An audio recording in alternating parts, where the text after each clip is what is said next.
sometimes these messages that we're hearing on a national level or even on social media, like people really care about this, or this is like such a hot topic. It's not actually a hot topic for people. People aren't actually talking about that thing. Media is making it a big thing versus actually being the big thing.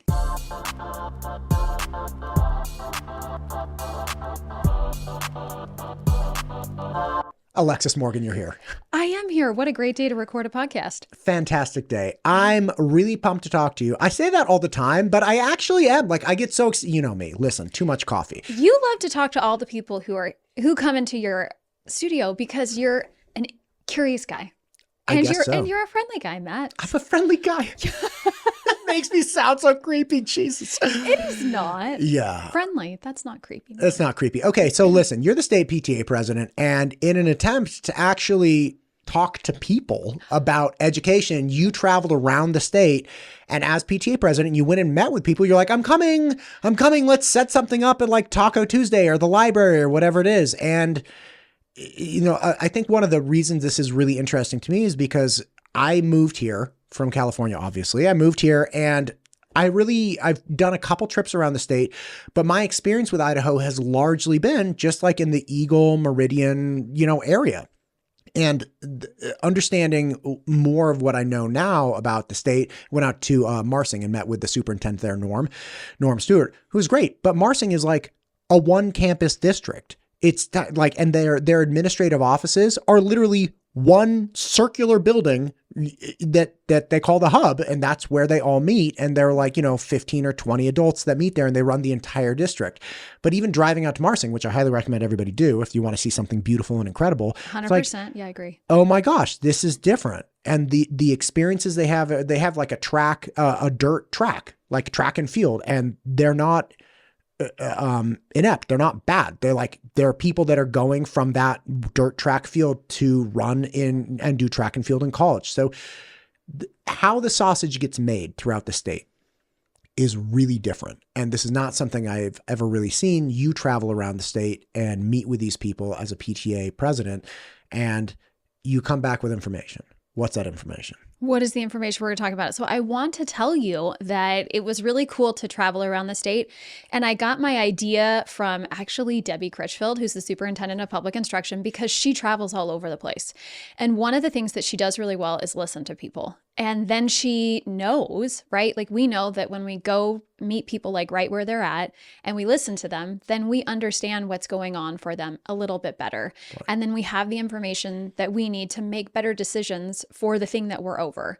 And so I came up with this idea over the summer and I was like, I don't think that the PTA president has done this for a really long time because of, this, that, or whatever, COVID, sure, all the stuff. So, and the enormous effort, like you have to organize and then physically drive all around the state. Yes. And I did all of that. And so I drove 1,300 miles plus I went then back from, I went around the entire state. Like, so I started in Meridian and then I went to Fruitland, Cambridge, Lewiston, Coeur d'Alene, Sandpoint, then over to Salmon, Rexburg, and then like the Blackfoot, Shelley area, Pocatello, and then I continued on back home. And then I went back to Idaho Falls because that's when they could meet with me, met with Idaho Falls, and then drove back to Eagle. Oh my God. That's a lot.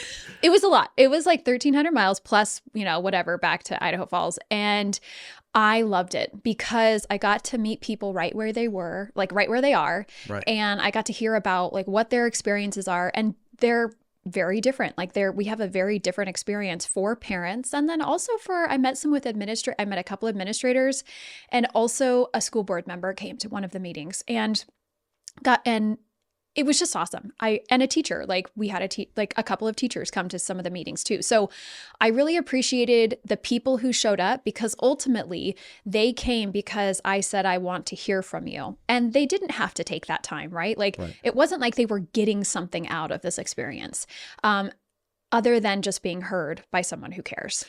Can I say something real fast? I interviewed a guy by the name of Hiram Erickson recently on who's pro Prop 1. He thinks we need to have open primaries. He's a Republican precinct committeeman from Rexburg. Mm-hmm. Okay. And interestingly enough, he was talking about wedge issues that really drive the public conversation and drive our legislatures to take certain action and just occupy a lot of headspace. And I'm like, can you give me an example? Because I don't know. I'm like, what's a wedge issue in your mind? I just met this guy and he said, okay, well, look, in his area, in his county, he said, I don't know anyone who is concerned with public school librarians putting pornography in elementary kids' hands. He's like, I'm sure there is somebody out there that is really concerned about that, 100%. But I have not met them. And the things that they're worried about in my area are not the things that people in more urbanized areas or more, politically polarized areas are worried about. They're worried about functional stuff, right? And just what you're saying, which is if you asked people here questions, things that they're worried about with the public school system, you likely got a completely different answer in the Rexburg area or, Salmon area, things of that nature.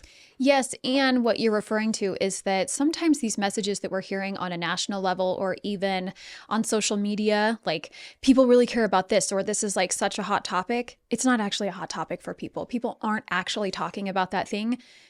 Media is making it a big thing versus actually being the big thing. And you feel that, like this guy talks about, you really find that out when you go and talk to people about the issues that are really concerning them. So. Right. And West Ada actually obviously had that big snafu at graduation where the gal attempted to give Dr. Bub, the superintendent, a book that she thought had been banned. And in fact, it was not that book. It was a graphic novel version of the book. But the point is that it's like, listen, West Ada just took steps to quietly remove some books that it thought was inappropriate. It's not some government indoctrination center. They're not trying to put inappropriate books in. They're like, look, let's clean it up a little bit, especially in areas where, 12-year-olds have access to these books. Let's clean this stuff up. And again, millions and millions. I think the video of her handing Dr. Bub the book got something like 50 million views or something astronomical. Wait, I think it's like, well, at one point it was like 26 million on TikTok. Great. Yeah. So look, you're talking about 26 million views. How many of those 26 million people are from West Ada? I mean, we don't even have 2 million people in the state, right? So again, to your point, a more national or world broad opinion or concern, when in reality, it's like how many people were protesting this besides this gal in West Ada? And I'm sure there were some people, but again, the media makes it out to be this egregious thing. And it's like, look, you're not even getting the details right.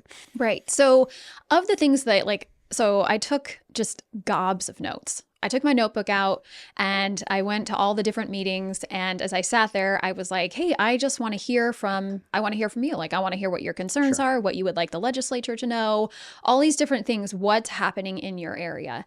And what was super awesome about it was that I didn't just meet with PTA parents. I met with all sorts of parents. Because from my perspective, like, hey, I'm the president of this nonprofit for the state, right? It's the Idaho Congress of Parents and Teachers, also known as Idaho PTA. And we speak up on behalf of all Idaho kids, not just kids who have PTA schools. There's lots of other schools that have what are referred to as PTO parent groups. Those are parent-teacher organizations. And the difference really is that for PTA, we are an association that sits on a state level, and then we are also affiliated with the National Association. But we focus on, as a nonprofit for Idaho, we focus on Idaho kids and our Idaho values and the things that are important to us. And then we offer support to local parent groups in their areas. And so when they have transitions, when they have questions, I mean, we had one parent group recently that just was having some fraud issues. And so it's like when a local parent group at a school isn't quite sure on what to do, because if they're a PTA school, they can contact the state, our association, and we can help them walk through that process to know how to handle those challenges. Also, because we are a statewide nonprofit, we're the oldest and largest child advocacy group for the state, we're speaking up on behalf of our kids to state leaders who are making decisions in education, lawmakers, right? Education decision makers about our kids. We can hear about those topics from our local groups. But Idaho PTA says, So if I okay, may, yeah. so you essentially are the receptacle and distribution of common resources, common strategies, common communications. So if people come to you and they're like, "Hey, this is what we're doing," you're like, "Okay, actually, we had somebody up north who had this similar problem, and this is what they did, and it either worked or this is how they addressed it, and that wasn't as effective. So we think you should do this." So you have this distribution of strategies and kind of a central knowledge base, but you're also a receptacle to the issues that are coming from across the state, which is, hey, we're having this problem in this district, we're having this problem. And then that allows the PTA, which is again, aggregating all this information to then distill it down and distribute that to the legislators who are concerned about education and say, hey, we're hearing from like a bunch of our groups, this is a problem, or we're hearing that, this is something they're concerned about. You should address this, or we would like to see if there's a way for you to address this. 100%. And I think one of my favorite things about this is that when we hear from a parent, maybe like in Southeast Idaho, about something that they're trying to do at their school, like make some change. And if we know, I mean, we had this recently where someone in Southeast Idaho was trying to do something and it was like, hey, we've actually had another school do that thing. Let me connect you as parents so you can talk about what worked, what didn't work. And so we're trying to create this collaborative environment, right? Making these connections for parents that they would not otherwise probably have. And so that's really awesome too on that level. So as the president, I said, listen, because we speak up on behalf of all Idaho kids, we do value those kids who are at PTO schools or schools that have some other type of parent group. We need to hear from you too. So as I was making this plan to travel around the state, I said, I want to stop off in areas that don't have PTAs either. And those parents wanted me to stop off in those areas and to hear what their experiences were. So for the themes that I heard, one of the things was, gosh, I didn't even know there was a difference between a PTA and a PTO. As an association, we need to do a better job about making sure that people understand what those differences are. And that we want you to be affiliated with us in some way. So we're not going to tell you you should be a PTA because we think it's better. I definitely think that there are benefits to being a PTA. But even if you choose to be a PTO, we still want to be connected with you in some way because we want to hear what your experiences are like for you in your community, because those are Idaho kids too. Right. And first off, that's great. And if I'm understanding, it's essentially there's no downside to you aggregating more information. There's no downside for the PTA to say, hey, we've heard from these 100 PTA schools, and we've also heard from these 25 non-PTA schools that these are the issues. And those 25 non-PTA schools still have a voice with what you go to the legislature with. They still have a voice with what you communicate to the rest of the populace. And perhaps they don't have all the benefits of the resources of the PTA, but you're still helping represent them, even though they're not part of the association, because your real association is kids, Idaho kids. Like those are the people you really care about. And then the adults in the room get to quarrel about like whether they pay dues or join you or do whatever. Right. And what I think is so cool about that is that when I interact with other state associations that are PTAs, like for, within our nation, I'm not hearing other people do that. I think that that's something that's really unique to Idaho. And when I talk with like Debbie Critchfield and we're talking about education in Idaho, I think sometimes people don't ever think that Idaho's leading out in something, right? Like we're making these incredible pathways and we're leading out in that way. Idaho is leading out in a lot of ways. And I think we're leading out in really remarkable ways. There's areas that we definitely can improve on, when we're talking about education or opportunities for our kids, but we are leading out in ways. And I think this is one way that like the PTA for Idaho is leading out in reference to other states, that we're saying we represent the voice of our parents, our community members on behalf of our kids. We care about your perspective and we want that to be a part of what we're doing. We're trying to be inclusive instead of exclusive in that way. And listen, parents have different perspectives all around the state. There were some parents who had perspectives that maybe were different than another area. That's okay, right? Because it's not about having the same perspective. It's about coming to the table and saying, we need to hear from these voices. We need to work through these tough conversations and determine what's going to be best for our Idaho kids. First off, that's great. Second, we need to plug your podcast because you've had Debbie Critchfield on several times now. It's Our Kids, Our Schools. you talk to a number of different interesting people, all education based, ranging from Debbie Critchfield, the state superintendent of education, down to individual teachers, sideways to legislators, people on the education committee, the whole thing. So if people are interested, in fact, I found your podcast because somebody said, hey, if you're interested in understanding the structure of the education system in Idaho, check out this podcast. And I was like, who's this lady? And I remember, because like most podcasts are terrible, right? And so I turn it on. I'm like, well, I'll give it like a minute. And 45 minutes later, I'm like, oh my God, I learned something. And again, that's really difficult. Like I'm pretty discriminatory when it comes to things I put in my head. So again, very, very awesome podcast if people are interested. Thank you. That's very kind of you, Matt. You're Thanks. welcome. You're welcome. The other thing is too, that it seems that part of the education with PTA, which is something I didn't understand when I started, working and talking to you about these things, is that you really have, like, you're the representative arm for, in some way, educating the legislature, right? Like, for instance, Representative Chris Mathias, who's my District 19 rep. He's on the education committee as well. I'm meeting with him next week. He's great. We're talking about some school stuff, but he does not have the time or energy to go and poll everybody across the state and understand. Now, mind you, he sits on the education committee, and the former chairwoman, former Representative Julie Yamamoto, she also did not have the time to go all the way across the state. So in part, you are not an elected representative, but you are the person aggregating the needs and issues of the state's children and communicating that effectively to the reps. Yeah, one of my favorite experiences, I think, was this last year when we had our day on the Hill, our legislative day at the Capitol. And as I was presenting about Idaho PTA to the House Education Committee, and then I presented to the Senate Education Committee, Chairman Lent, Senator Lent, he of the Senate Ed Committee, as I was telling him, like, hey, when you're thinking about education, you're thinking about parents, please consider us, as a way to get valuable information out to parents.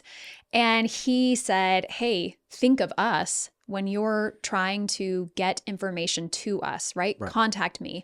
And one of the things that I really appreciated about that was that he was saying, we do want to hear from you, right? And I will say that not all legislators want to hear from us, but I appreciate the ones who are saying, we want to hear from you. And Senator Lent has a great, I think, relationship with people in his district, which I really appreciate it when legislators do have good relationships with people in their district, because not all of them do.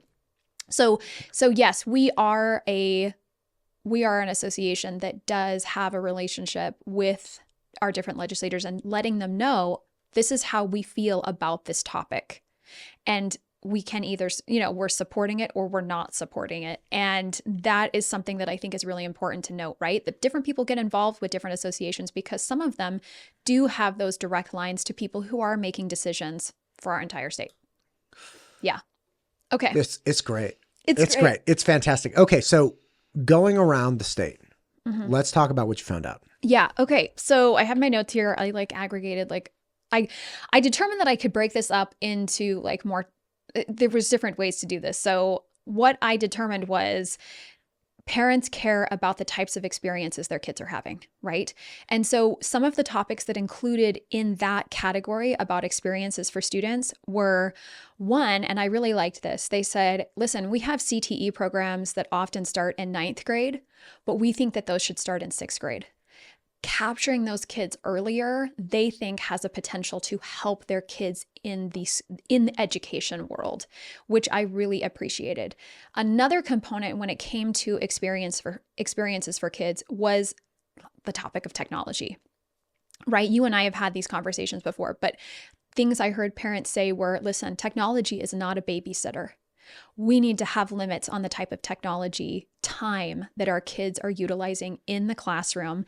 And that from some perspectives of parents, they believe that the technology is like this separation between the teacher and the student. And so those were some of the topics that came up when it came to experiences for students. And also this idea of, listen, kids are in school X number of hours every day, especially on our 4-day school weeks, they're in 8 hours a day. And then they have X amount of time for homework. And so some parents are saying, when do they have time to be just a kid? When do they have time just to relax from their day? So that was kind of the snapshot of experiences for students that parents are talking about. Okay. These are great. I have a lot of questions about these. One, Norm. When I was talking to Norm, Superintendent Stewart from Marsing, he was talking about people, and Marsing is very much an agricultural area, so he deals with a lot of, agricultural workers and things like that. And he said that parents that come in, or he's had parents that come in that don't speak, I think he was saying, I don't want to quote Norm. I remember speaking to somebody about the nature of agricultural workers who didn't even speak very, very good English coming in saying, hey, my 7-year-old is having too much screen time. So here are people that do not ostensibly have this fantastic educational background, but they are engaged parents. They are watching their kid and they're saying, my kid's on this computer like 3 hours when he gets home or 4 hours when he gets home. Is speaking with a couple pediatric neurologists, and I'm hoping to have a conversation about this in a couple months, speaking with pediatric neurologists and recognizing that, hey, there's the American Association of Pediatricians that recommends limiting screen time for this age or that age. It could be up to 1 hour or up to 2 hours. Obviously the scale changes until you're like a 40-year-old accountant, you're on your computer all day long. But the point is, leading up to that, there's no collaboration with a school district where it's like, okay, look, 7-year-olds should only be on computers or on screens in general for up to an hour a day. How long are they on computers at your school? How long are they looking at screens? How long are they asked to be on a computer after school? Because there's this infinite draw towards the computer. And I see that at my house when my kids come home, they're like, oh, I need to grab my, Chromebook. It's like, wait, why? Oh, I need to do homework. What homework? What homework exactly are you doing? What do you need that for right now? And they're always trying to get it. So collaborating with educational leaders in general to say, hey, if we have this National Association of Pediatrics and they're recommending limiting screen time, how are you factoring that into your educational plan that you distribute out to kids?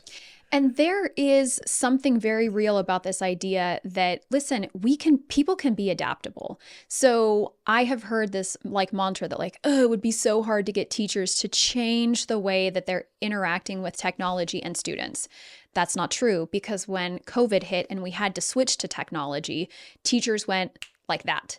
They went right on board. They can make these changes, but a lot of these changes are happening on a district level. Those decisions are being made, and teachers are required to comply with the policies on the district level. So I think there's something very real about the need for the district to say, okay, yeah, we have these components in place. We say that, hey, isn't this so great that we have this one-to-one technology? That was a story that was being told. No, parents don't actually believe that it's so fantastic that we have this one-to-one technology and that kids are on the computer all the time. Parents don't believe that, but it's like a story that's being told. And I will say that I don't think teachers necessarily, I'm not trying to generalize, but there is a portion of the population of teachers who are saying, no, I don't believe that that's the best option either. And listen, you and I went to school and we did not have one-to-one technology. And I think that we turned out okay. Right. Right. And the headmaster of Innovate Academy, Dr. Gillespie, she actually articulated, she's like, no, listen, we have one-to-one tech when we need it. And remembering back to my middle school years, which was like the mid 90s, I had, my teacher was Miss Gilman, right? She had actually tattooed makeup on. I didn't it was really intense. It was like, but she was into computers. She was like this female into computers in like the mid 90s. So she was like a little different, like huge beehive haircut too. Anyway, Miss Gilman, snazzy. Sounds so snazzy. Very snazzy. But we had one-to-one tech in the computer lab. So when we went into the computer lab that had all those like one-piece Macs with the little screens that were like this big, or we were working on different, I remember we had to make a presentation in 7th or 8th grade, and I had a copy of 3D Studio when back at home because my brother was going to college and he had anyway. So like we made all these things. So we would go into the computer lab and I'd take a floppy disk with like the images I made and load it onto my PowerPoint or my whatever the presentation was. But we had one-to-one tech when necessary. And there's a distinction between one-to-one tech when necessary and one-to-one tech at every point of the day, including every brunch, including every lunch, including after school waiting for parents. With one-to-one, a kid is on a computer. Well, and something that we see is that, listen, it's important to get kids outside, right, for their recess time. And there's been some laws to really protect, that recess time. But one of the things that I have observed over the years is that when there has to be an inside recess, I remember as a kid I grew up in a rainy town. And so you go outside a lot of times when it was like raining. It was okay for kids to get wet. But then sometimes when the rain was really pouring, sometimes we were like in a gym and it was kind of loud and whatever. Crazy, right? And now what we see, or like something that I have observed, is that kids are in a classroom and they're sitting at their, seat at their desk, and that screen is on and they're watching a cartoon during lunchtime. And listen, I get it. We want the kids to be quiet. We want them to be paying attention. But now we're using valuable screen time and we're wasting it at lunch. That's my perspective on that. And I think it's okay for kids to have to figure out how they're navigating being bored, right? My second grader, to this end, it's beautiful. I love that you brought this up because we were really stressed out about his engagement with screen time when he was in first grade. And now in second grade, he walks into second grade class. We had actually had this teacher a couple years ago with one of my different sons, but he walks in and they have a creation station. So every Friday, and it's stocked with the toilet paper rolls, and it's like all of this stuff, right? Tape, all kinds of different tape. And I told my wife instantly, I was like, let's buy her all the tape she wants. I love tape. I loved it when I was a kid. It's like every different color, every different type, the whole thing. And now instead of him going to a screen when he's bored, he's dying to get his work done so he can go to this creation station and build his boats and build his rocket ships and build his stuff. And this has actually bled over into my home life where he's like, I want to keep building stuff like I built at the creation station. Can I get some of that cardboard from Amazon box? And we're like, hell yeah, kid, get after it. So again, there are valuable alternatives, but it does take an intention from the leadership in the classroom or in the area to be like, okay, we're not going to make this idea. Because by the way, the screen is undefeated. It's always undefeated. If you want to ruin Christmas, give your kids presents and then put their iPads on the table. And I want you to time how long it takes for them to go to the iPads. It will be under 5 minutes. And all of that effort for the gifts, all of the joy of Christmas is sucked away into the iPad games. I'm not going to go down a dark hole. I know I get but I love that it's statewide. People are starting to talk about this. Yes. And I remember when my kids were little and I would be asked by the pediatrician, how much screen time does your kid have? And I would be able to offer that. I would be able to say it's X amount of time, generally speaking, Sure. X amount of time. Then we got to a point in their educational experience where the pediatrician would ask me that same question. And as a parent, I would have to say, I don't know. I know how much time they're getting at home, but I don't know how much time they're spending on it in school. I'm not being informed on that. I don't know that there's any, rules that limit the amount of screen time. There are not rules. There are no state rules on limiting screen time. I know that for a fact. Yeah. And I don't think there's I don't know what district. I would love to know if there's a district that has, rules for that. So it is something that I think has been building for a long time. And because of those experiences during COVID, I think that we made decisions that were really pertinent to that moment. And now we've gotten to a time where I think if we're not careful, people are going to start saying, well, but it's always been this way, right? We've always had screen time in this way. And it's like, well, no, we haven't. And we can go and make some changes that are going to be the best thing for kids. And that's what I'm hearing from parents. They want some changes when it comes to technology use in the classroom and also the requirements for kids in terms of homework and what they're doing after school. A question for you. Does this tie also into the CTE starting in 6th grade? Because when you mentioned that, it's like, that's great. My kids, again, especially once you get out of the kind of lovey-dovey elementary ages and they really start getting into it in middle school and they get a little surly and they're want more independence. But that usually translates into more engagement on technology. But if you had more engagement with wood shop or mechanics or something like that, robotics, for instance, building different things, I wonder if that kind of alternative would also play into okay, a lot of people are sitting at lunch just on their computers, but this group of kids is over here actually building something or doing something. So I do think that it's tied in, and I think it's a possible solution to this, massive use of technology to say, hey, we can see that kids want to use their time in something that's interesting to them. And we know as adults that technology will pull anyone in, right? It interests a part of our brain and they go for it. Well, let's interest kids in a way that they haven't been engaged before at that middle school level. Let's bring some of those components down to them so they can be engaged. So one of the experiences that I heard about in a rural community was that, listen, they don't get to have as many electives that they would like their kids to have because they just don't have as many resources. And so teachers at this school they take about 30 minutes. I don't know if it's once a week or if it's a couple of times a week, but those teachers, they call it enrichment. And those teachers are bringing in a hobby that's theirs and they're teaching it to the kids and providing it in a way that's exposing kids to something that's really cool, right? That could be crocheting, it could be painting, it could be understanding rocks, some type of hobby that teachers have that they're helping their kids be exposed to.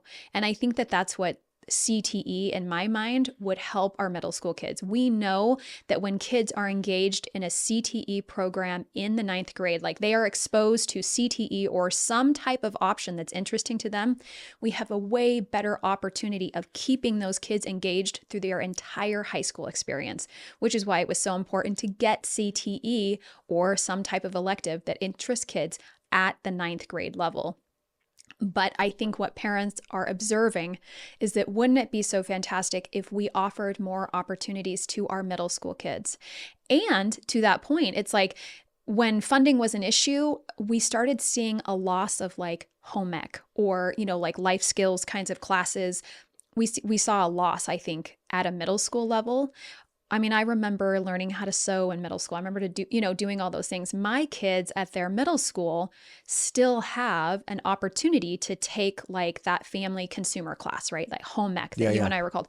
And my son and my daughter both really enjoyed it because they're learning how to do different types of skills that help them be independent individuals. And that's what I think I think there's value in exposing our kids to that at a middle school level. My 7th grader took, it was not called home ec, but it was something like that at his middle school in 6th grade. He now pops up and makes breakfast for everyone every morning.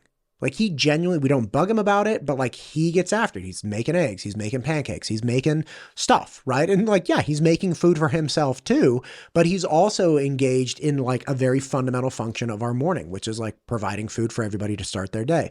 And again, he got into that in that home ec class. And now he's like getting into baking and other things too. So yeah, I dig that. And the idea that you start in 9th grade and it keeps people more engaged, I think, at least from my prejudice with technology, starting people in 6th grade is perhaps, okay, let's say for sure, it will not stop people from being exposed to technology, but it may help delay the hooks from getting sucked in, like sunk into the kids. Because once those hooks are in, it's really hard to deal with them. Just as a parent, I know my kids, like once the hook's in with like an iPad or something, we took away all their iPad stuff over a year ago. Like we took away all tech, but it's still in them. And they struggle with it sometimes. They get upset about that their iPads are gone. It's like, I'm sorry, man.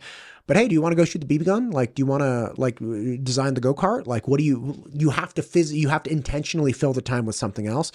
But if you could just delay that hook from an educational standpoint, because once the excuse of I need my computer for this is in, then it's like sky's the limit. So, and it was interesting because I met with some parents who take their kids to charter schools. And here in Idaho, we support charter schools, meaning that, gosh, the Idaho School Boards Association includes public school boards in that, but they also include charter schools. And Idaho is the only state in the nation that does that, which is fantastic because that means that those school boards of those charter schools are getting training to help that charter school succeed. And one of the charter parents that I heard from, she said, listen, her understanding of a charter school was to see if this way of doing school, it's kind of like an experiment. How viable is this, right? Like, how is this method going to work, and can it be incorporated into a public school setting?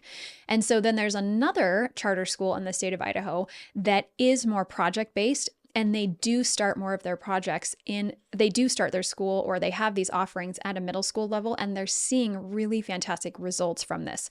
So it's not like an idea that isn't happening. It is happening. And I think that charter schools are a great place to look for ideas for how we can incorporate some of those components into our public schools. There have got to be grants. Like there have got to be things that would like fund middle school. Even if it was like, we have $500. Each of you 5 teachers get $100. Whatever you like doing, go out and buy $100 worth of that stuff. Well, of course there's grants. Yeah. Like, And there've got to be ways to fund those. And I love that it's like, let me share. When I very early in my education career, I was a tutor and I was tutoring these 6th graders. Okay. And this mom was like, hey, my daughters, they were very anxious parents. She's like, look, my daughter is going on this field trip with her like schwanky private school to Catalina Island. And like, I'm a little worried. If I paid you, would you volunteer to go chaperone? Because it was like a 3-day event and the mom was old and she had MS. She's like, I can't go, but would you go? And I was like, yeah, sure, whatever. I love kids. Like 25. I'm like, a lot of energy, more energy than now, believe it or not. And I also knew the people that were in charge of the trip from that school. And so I went up to them and said, hey, I'd like to chaperone. Is that all right? And they were like, yeah, sure. That's great. And I said, hey, by the way, if you get a bunch of Rubik's Cubes, I can teach the kids how to do the Rubik's Cube when we're there, or like at least start that. They're like, that's great. So here we were on Catalina Island with a little downtime, and like we dump a bag of Rubik's Cubes, the little color coded things. Like, let me show you guys how to get the white side. Like, and they were like, oh my God. And again, passion, like you share that passion, you share that enjoyment and that love for that thing. It's not work for me.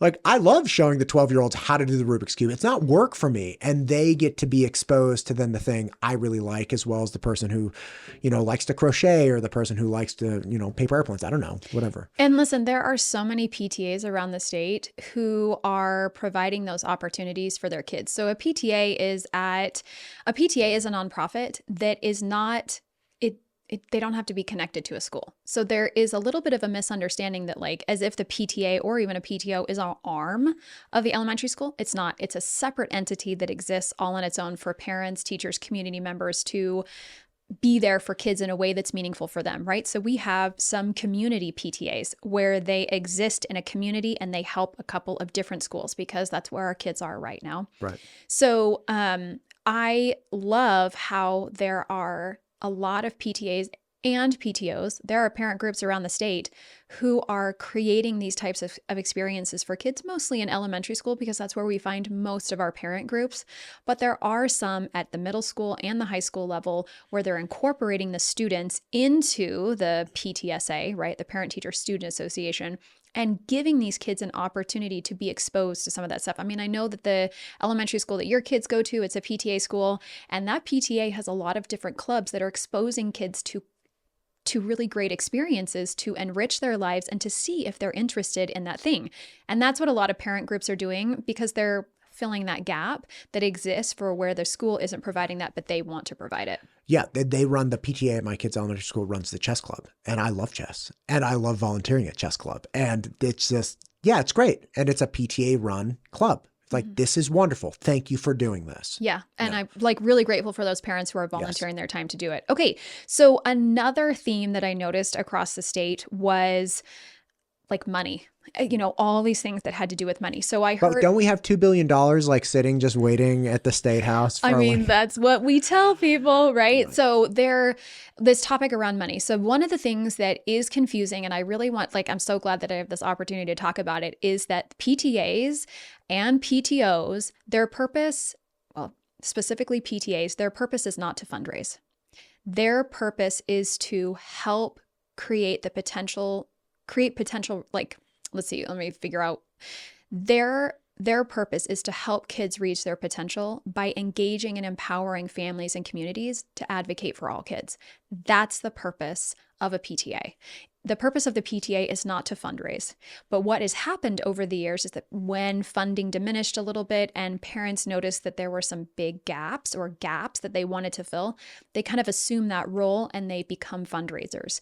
Parents are tired of fundraising. They're tired of going out and asking people for money, asking businesses for money. Now, we know that has to happen on some level, and therefore parents are willing to do that because, listen, parents are willing to show up for their kids in ways that they need.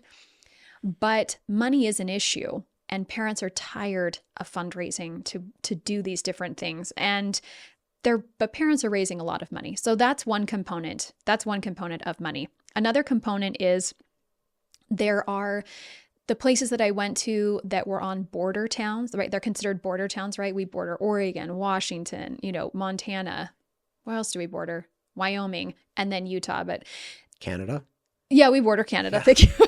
The very top, we border Canada. But our schools particularly on the western side of the state they're having a hard time with teacher recruitment, right? Because Oregon and Washington are paying their teachers more. So parents are aware that money is an issue, right? This all kind of clumps in with money. And then the funding formula.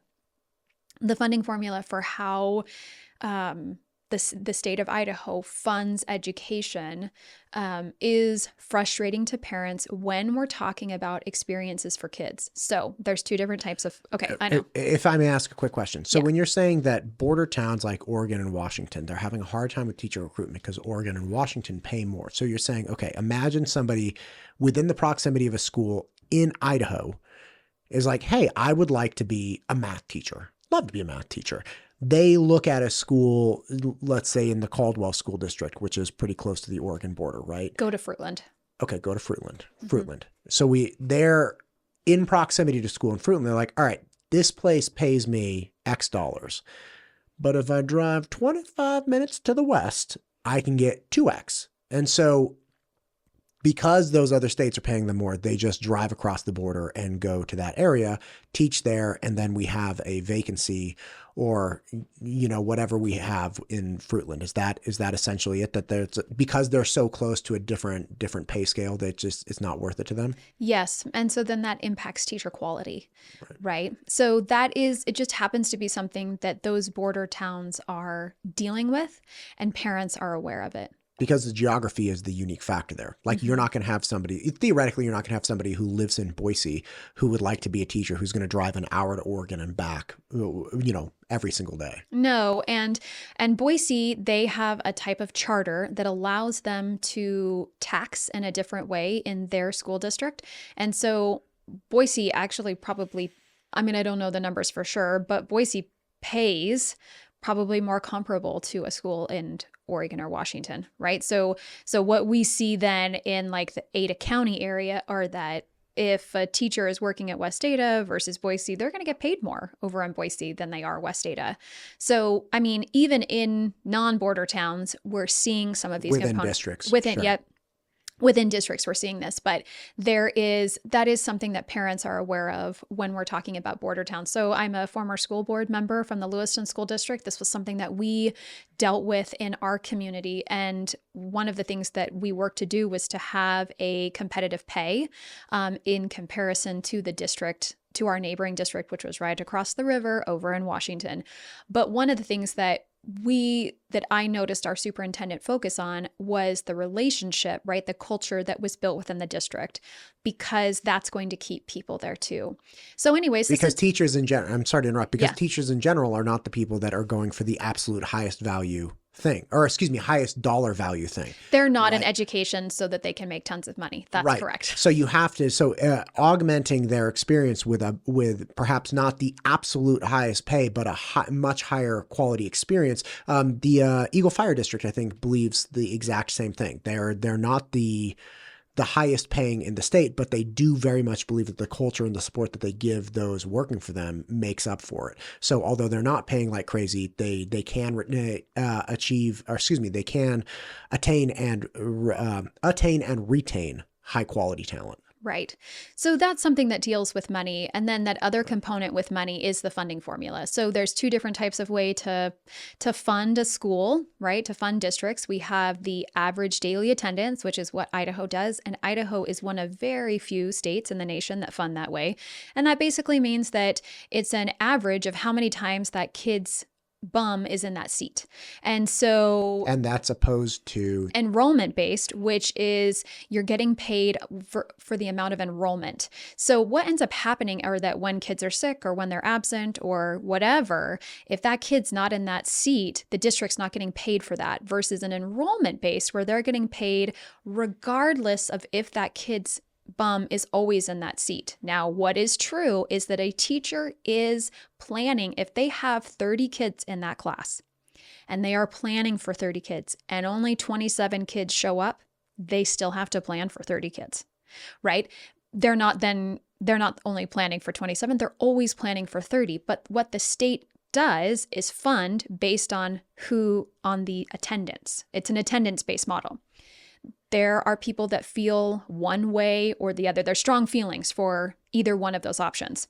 If I may ask a question here, Yeah. because this is something that's been kicked around a lot, and I've been grabbing little pieces of it. And again, dumb, I don't get it. So, okay, here's the thing. I don't understand, okay, because providing the educational service, which we have the constitutional mandate in the state of Idaho to provide public education for kids, that is a fixed cost, right? And what I mean by that is, like, if I have a kid that shows up 30 days, the amount of maintenance on that building is the exact same as if I have a kid who shows up for 27 days.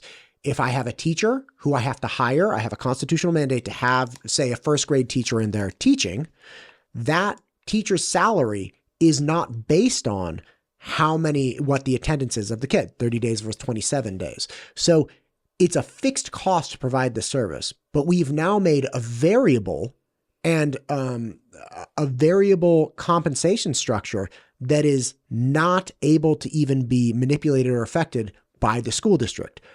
I don't understand why that's better.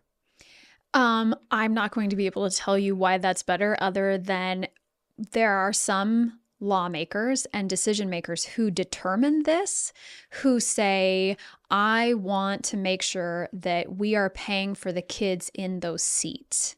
And so this is the way that we want to do that. This is one way to deal with the chronic absenteeism that's existing across the nation. And Idaho is we're not exempt from chronic absenteeism. Maybe where our numbers are not as high as some other states across the nation. But if schools have to have kids in those seats to get paid, then schools have to work really hard to make sure that those kids are there. But what is also true is that a lot of districts are then passing that burden onto parents, and they're saying, listen, if your kid is absent, they get X amount of absences, and then they're going to, like for high school, they get 3 absences or 9 absences. It depends on what the district determines. But if you want that absence excused, you have to have a doctor's note to excuse that. Well, then that infers that the family has access to a physician, or that they can pay for that doctor's visit, right? Or that the only excused absence should literally be a doctor. Like, I, as a parent, I should be able to say, like, hey, I kept my kid home for reasons that are none of your business. I am signing a note saying, I, the guardian, approve this absence. I am Matt and I approve this absence. Like, you should be able to say that, and the school should not be able to be like, I don't accept that. What's the consequence if you have too many unexcused absences? Well, in high school, you lose credit for the class. You don't get credit for it. Wait. Back up. What's the threshold for this? Like, if I'm taking a calculus class and I'm absent, and I have 4 unexcused absences, I literally just get dropped from the entire thing. You do not. In the West Ada School District, for example, that's where my kids go. As I understand the policy, so I'm caveating this, right? It's asterisk. My kid gets 3 absences in a class. And then if he has more than that, then he potentially can lose credit for that class. Wow, man. Mm-hmm. And again, I understand, it wouldn't be fair to have somebody, well, actually, I don't know if I understand that. And what I mean by that is, I was going to say, I have a sibling that really struggled in high school, and he had a bunch of unexcused absences, and that was the least of his problems. But the point is, he had a bunch of unexcused absences, and that became a problem with his with him graduating. And ultimately, there was an issue of, hey, you haven't completed the work. So even though you have these unexcused absences, had you completed the work and done all of this stuff, we would have passed you in this particular class, but you didn't, right? Because for instance, the grading system in West Ada and, throughout the state, the master-based grading, which is, hey, I don't care if you turn essentially in a nutshell, like we're getting rid of the deadline-based concept and more of like, have you aggregated the knowledge base to be able to pass this threshold of, can't remember what it's called, but you demonstrate mastery, right? You pass a test. Proficiency. Right? There you go. Yeah. You demonstrate proficiency. That's not even based on attendance. They don't even care if you showed up. They don't care if you turned in the homework. They care that you were able to demonstrate proficiency in this subject at some point. So that's kind of completely at odds with the more you have to be here, X amount of times. And if you miss more than, Y, then you're out. Yeah, it's my understanding. So first of all, a couple of things that you spoke about. Not all districts around the state are doing the standards-based grading option. Okay. They're not all doing that. West Ada does it, and they have standards-based grading is basically just saying, we're going to make grades based on, are you meeting the standards? And there are some real pluses to that, and because you can figure out like where the kids are, like where the holes are in their knowledge, right? But what you're talking about is having a weighted system to where 90% of the grade is based on that test, those, what's the word? Like projects, right? It's the assessment. 90% is based on assessment and only 10% is based on the grade. That's the West Ada system. And gosh, there's a lot of parents that don't like that. There's a lot of teachers that don't like that because it's creating a different type of student. Right. It's creating somebody that ultimately may be able to show you a level of proficiency on a project or whatever that thing is. But they're also not learning the pain of making sure you turn, like I was in trigonometry when I was a sophomore, okay, algebra 2 trig. And I remember, I was not the best student, but I remember being so mad because I realized that after like the third week of the second semester or something, that I couldn't get an A in the class because I hadn't turned in enough homework in the first 3 weeks. Look, I was not great with busy work. Okay. And I got the concept. So I like got A's on the test. I just didn't care about doing homework. Not a great student. I'm not proud of this, but what I am saying is I realized I was like, this is so lame. Like I'm going to ace this test. I can't even get an A now in this class, no matter what I do. And as much as I was upset about that, it did teach me responsibility and diligence right out of the blocks with academics. So because I've always remembered when I was 15, I screwed up the first 3 weeks of class and that affected me for the rest of the time. So it's like, look, you got to come out strong. Like the homework you miss at the beginning, the first day, it's going to be the same value as the homework you missed at the end. Like come out strong. Don't give away all those chips right away. Like that it made me into a different student. Yeah. So we are creating different students. I mean, I'm not making these decisions. Districts are making different types of students when they have different types of grading systems. And I'm so worked up. I'm holding onto the table. I'm very passionate about this. So what I think is something that I've observed when we're talking about education is that, listen, I think there's a lot of things that are based on there's some things that are based on theories, there's some things that are based on data, and then sometimes movements into this, wow, look at this new great shiny thing. And standards-based grade, listen, we've got on the statewide level, the Department of Education, there are standards that a district must follow. And then the district can choose the type of curriculum that they want to meet those standards. And then a teacher goes through in their classroom and the teacher is aligning what they're teaching in the classroom, right, to the standards that are there. There's a lot of different behind the scenes components that occur before a student even gets to the classroom. But what is true about all these things that we're talking about is that when we're talking about funding and enrollment-based versus attendance-based, that what I'm hearing you say is that, gosh, that doesn't even like kind of compute in my mind how a student experiences the classroom and the type of grading that we have here, right? And the type of accountability that we're even like requiring for our kids.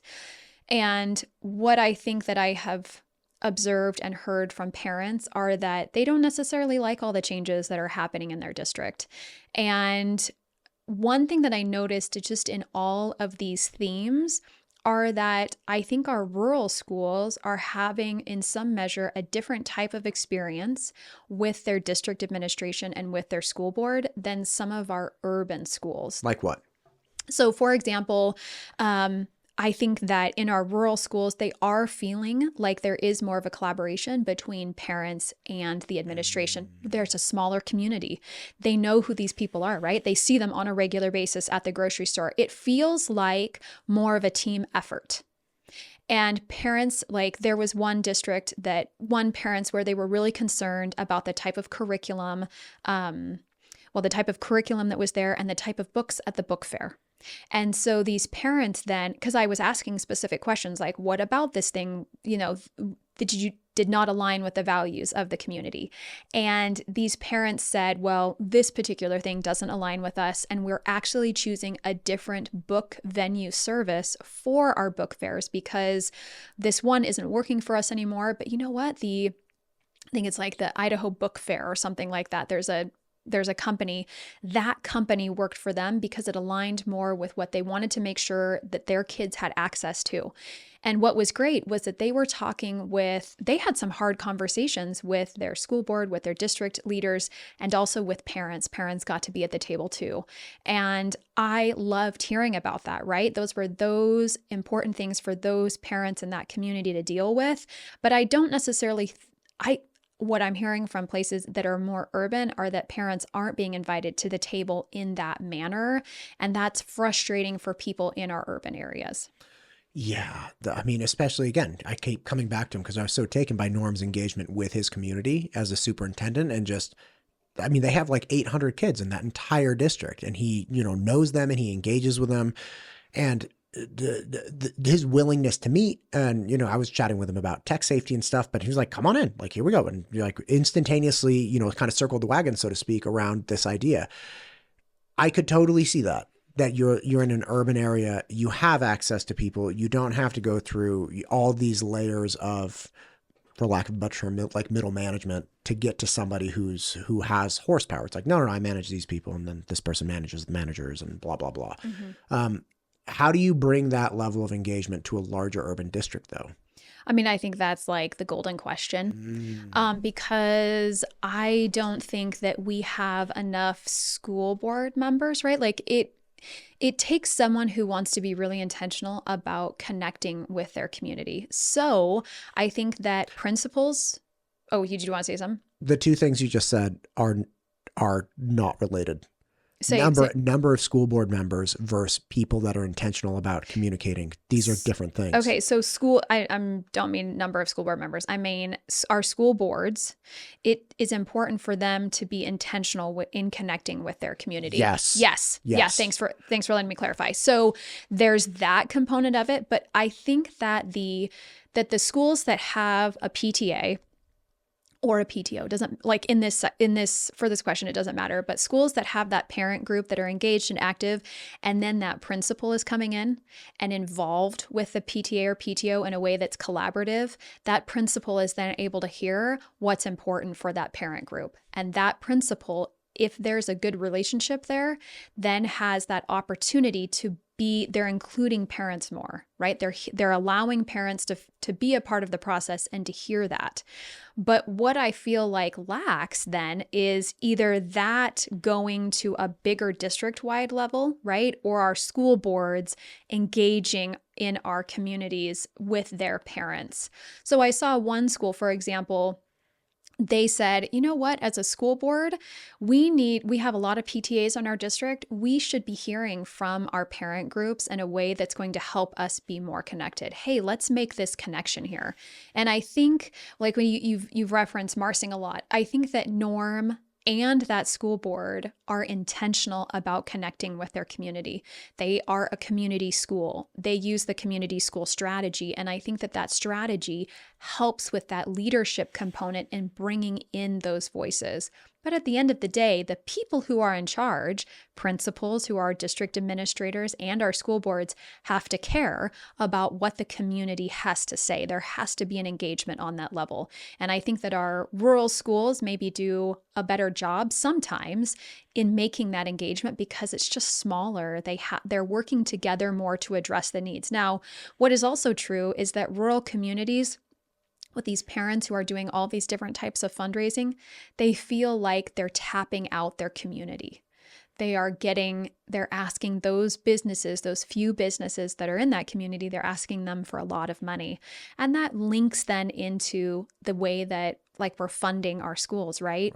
And so in our urban areas, I don't think that people are feeling like they're tapping out businesses near so much that our rural communities are. So those are just a couple of different, those are some differences. Question to you though. I met this entrepreneur guy a few months back who was really funny. He's like, I build these, he was in this like entrepreneurs group, which really funny old guy, really appreciated him. And he's like, I've done a bunch of different things. And he's like, what I've realized about myself is I'm great at 24 employees. He's like, the second I get to 24 employees, it's like, wow, like one employee to me would be crazy. He's 24, right? He's like, I sell. He's like, that's it. Not 23, not 25, 24 employees, and I sell. He's like, because the problem is the second you go to 25, you need like all of this, he's like, you have the policies, you have the procedures, you have to get like an HR person, you have to do all of these things. So he hits this threshold where he becomes detached from his employees and the mission. And all of a sudden it like spins out of control. And this is, he's an older guy. He's been at this a long time.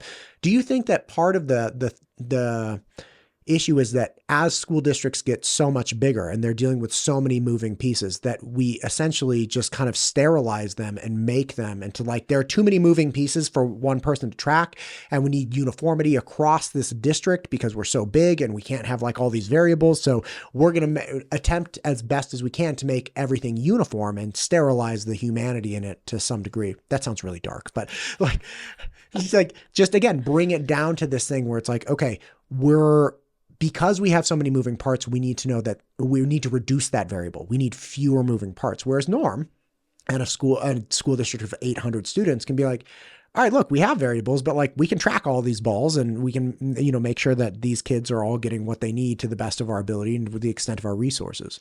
Do I think that it's easier for a superintendent with a district that's not so huge like West Ada to track some of those moving variables on a more like one-on-one basis? Yeah. I think it's easier for our districts that are smaller to do that. Do I think it's impossible in the structure of maybe some of our larger districts to have areas or even district-wide where there is more, there is like an improved culture where parents are involved more? No, I don't think it's impossible, because that just means that superintendent on that larger level needs to be more clued in on the people who do have that connected contact with parents, right?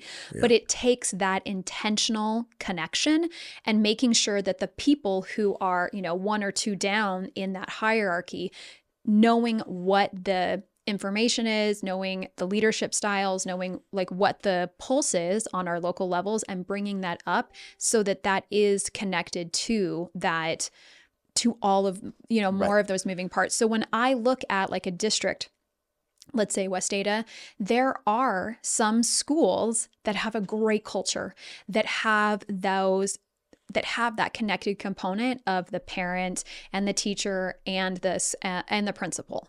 There it exists, but it might not necessarily exist district wide. And then you have to look to the leader of that school district for that. But there are, when I think about, as I like listen to parents around the state, the parents are frustrated with administration. So it was interesting because I actually did not hear one parent, I didn't hear one parent bitch about a teacher. Like not one parent that was like, I'm so sick of these teachers doing X, Y, and Z. When they were talking about teachers, it really was in a realm of, we understand that teachers are operating within these rules. And this is what they have to do, right? Or we understand that we're on this border town, and so that impacts the type of teacher quality that we have within our district. What parents want is a better engagement with principals. And I heard a retired principal say, I loved it. I actually made note of it. I quoted her. Shoot, and now I can't find the quote. Oh my gosh. Oh my gosh, epic fail. Oh, right here. No, here it is. Oh, there it is. She says, when you have parents on your team, the whole school is better. And that's an administrator who knows and who is intentionally connecting with parents.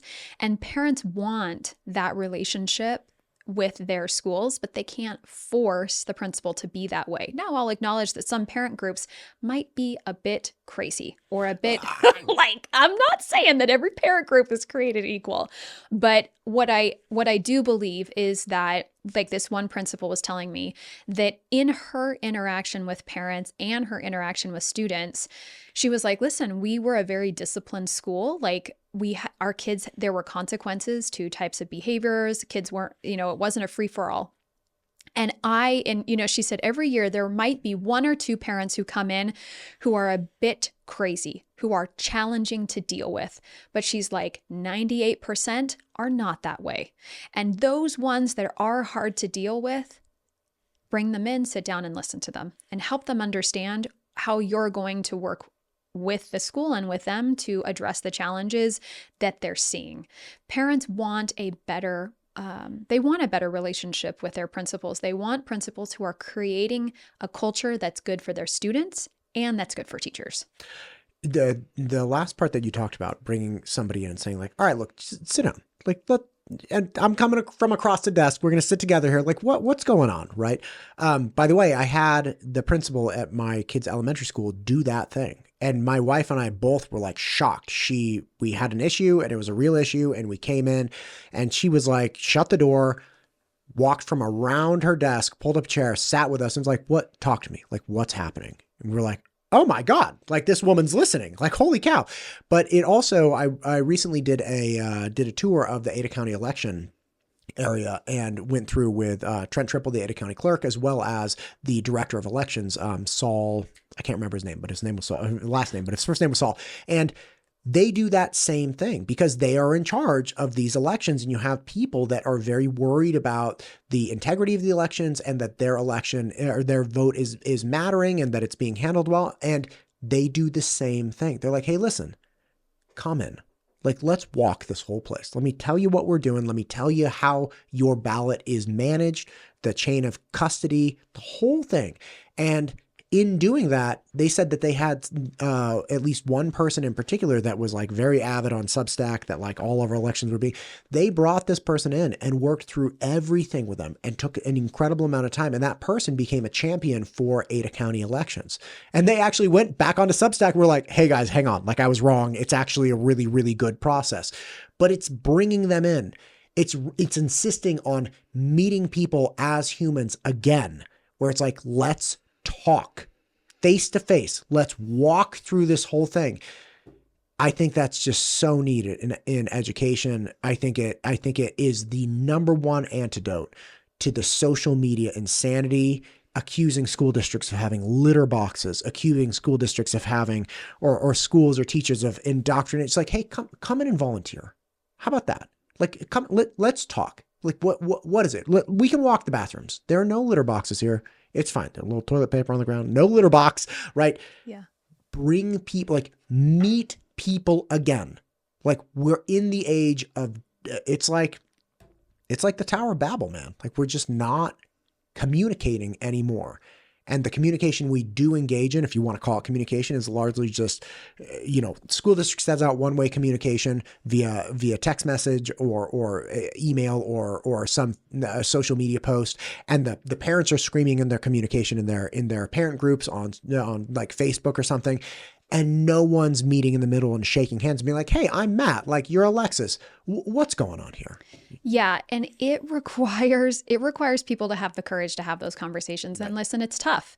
And one of the things that, on a recent episode on my podcast, Debbie Critchfield's on there, and we're talking about challenges for teachers. And one of her priorities is making sure that teachers are prepared for the classroom experience, classroom management, right? Content, and also interaction with parents. And what we know about like teacher, bachelor degrees, that's where I started as a teacher, was that schools are really good at creating content experts, right? Teachers are content experts. But what we're noticing are that teachers are afraid. They've had some maybe not so great experiences with parents, right? Parents need to calm. We need to be calm about addressing these things, right? We can't assume as parents that the teacher is the problem when things are happening. So like when issues arise, hey, reach out to that teacher. You have probably that perspective from your from your student. Yeah, right. So reach out to the teacher and get their perspective so that we can like create that bridge. But what Debbie is doing is that she is now working with a team. They've been working through some tough conversations, but they're going to keep working to figure out how to address the need for teachers to know how to interact with the public in our in our bachelor's degrees in Idaho, which I think is so fantastic because teachers become principals.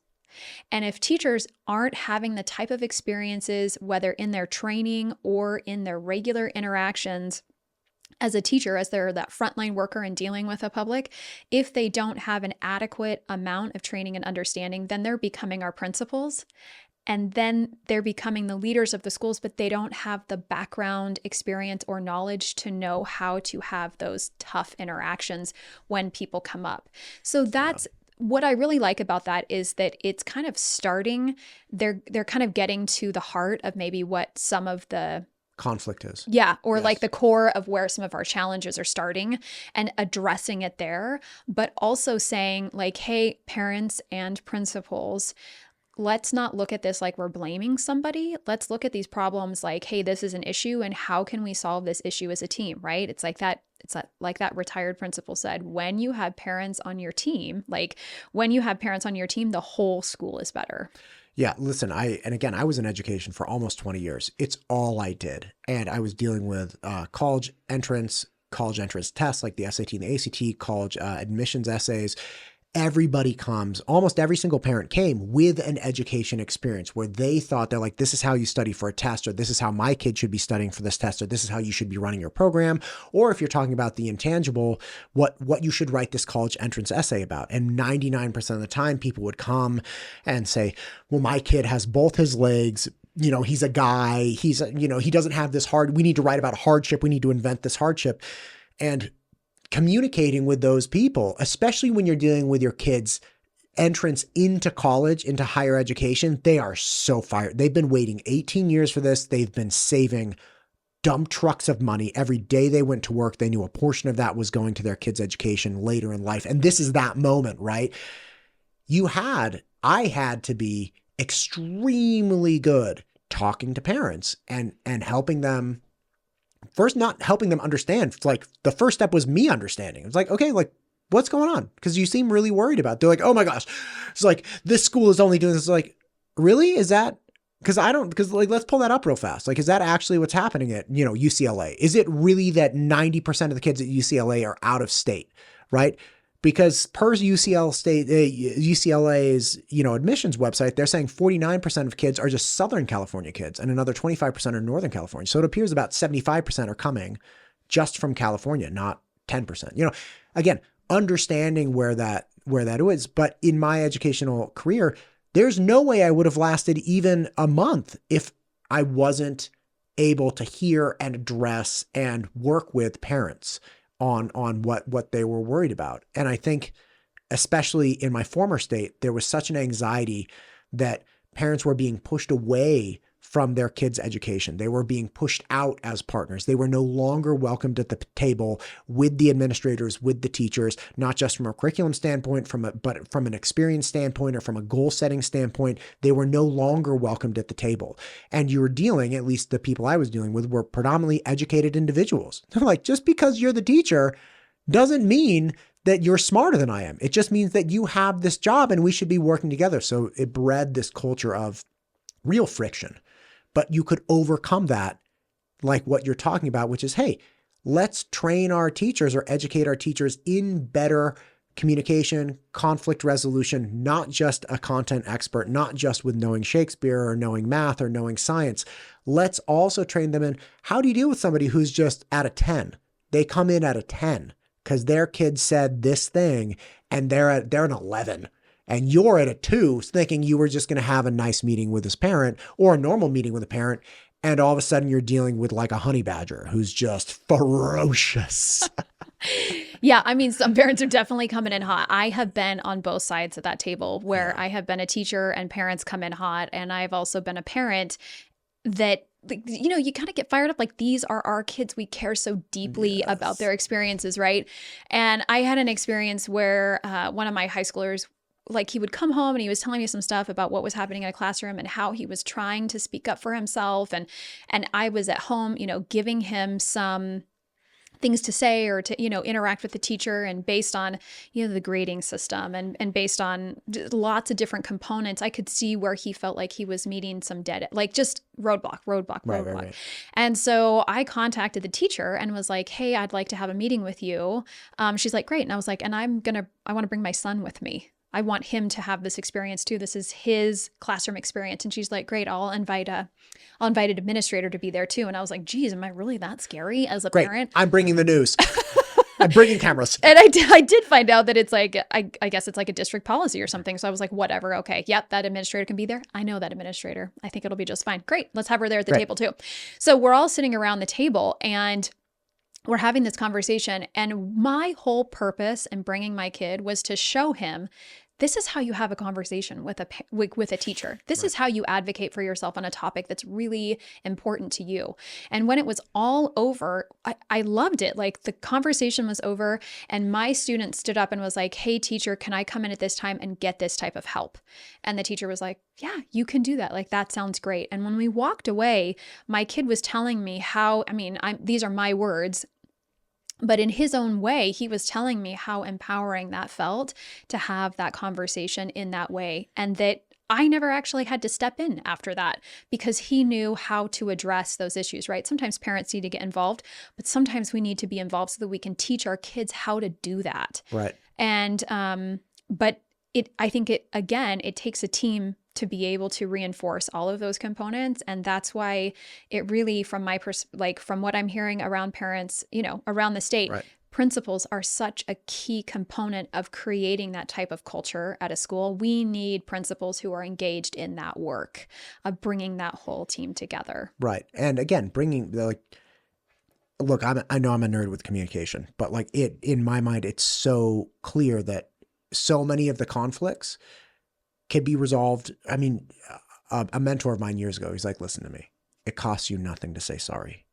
Just say sorry and then deal with the problem. But start with the zero cost. You got to eat a little crow.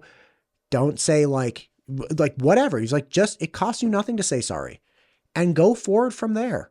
But absorb the problem, acknowledge the hurt, acknowledge the frustration, whatever it might be, and just move forward. And the more I just think that's such a fundamental thing, especially dealing with kids. It's like, dude, get ready to say sorry. It's just, hey, listen, I see this way more clearly now than I did then. And I'm really sorry I didn't see it. But look, now we're on the same page. We are both oriented properly. What can we do moving forward? Or how about this? This is what I propose we do moving forward. What do you think about that? Right? Just right out of the blocks. Yeah, right out of the blocks. So one of the other things that I heard around the state were that not only do parents want to be engaged with principals, but there is a desire for them to, they want to be clued in on a district and school board level. And so we need more school boards to be engaged, to intentionally be engaged with interacting with their community. And we see the consequences of them not being engaged when we see things like supplemental levies failing. Most people are supportive of education and making sure that our school districts have enough funds. But when our school boards are not engaged in that intentional work of letting their community know what is really needed, and even using parent groups, I often don't see this, where a school board will go and say, this is really important for our school. And then school board members can go out, they should go out and engage their community and let their community know what they need, right? They're kind of that go-between for the district and the community. But going to the parent groups and saying, what are you seeing?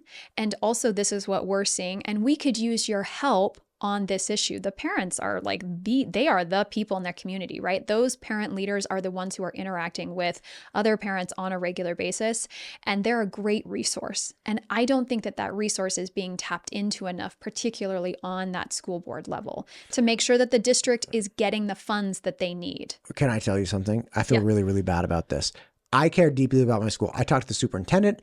I talked to my district, my zone board member. There are 5 board members. I knew the name of a second board member at one point, but only because I interviewed her in 2022 or 2023, whatever. I haven't heard from her since. I can't remember her name. I know one more dude named Lucas, only because he has a very difficult last name to pronounce. And he's like in southern West Ada, the Kuna area.